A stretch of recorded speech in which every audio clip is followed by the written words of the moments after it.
একটা কথা জিজ্ঞাসা করি আপনাদের কাছে, মনে করবেন না কিছু, আমাদের কাছে জিজ্ঞাসা করি, আপনাদের বলবো কেন, আমি তো আপনাদের একজন। আপনি চাকরি করেন, আপনার মায়না দেয় ওই গরিব কৃষক, আপনার মায়না দেয় ওই গরিব শ্রমিক, আপনার সংসার চলে ওই টাকায়, আমি গাড়ি চলি ওই টাকায়, আমরা পয়সা থাকি ওদের টাকায়।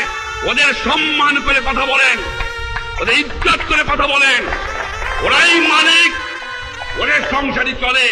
সরকারি কর্মচারীকে বলবো, মনে রেখো এই স্বাধীন দেশ ব্রিটিশ কলোনি নয়, পাকিস্তানি কলোনি নয়। একটা কথা বলি আপনাদের কাছে, দুর্নীতিবাজদের কোনদিন সরকারি আইন করে দুর্নীতিবাজ দমন করা সম্ভব নয় জনগণের সমর্থন ছাড়া। আজকে আমার এক নম্বর ওয়াদা হবে আপনাদের কাছে, সেটা হলো এই, আমি বলেছিলাম ঘরে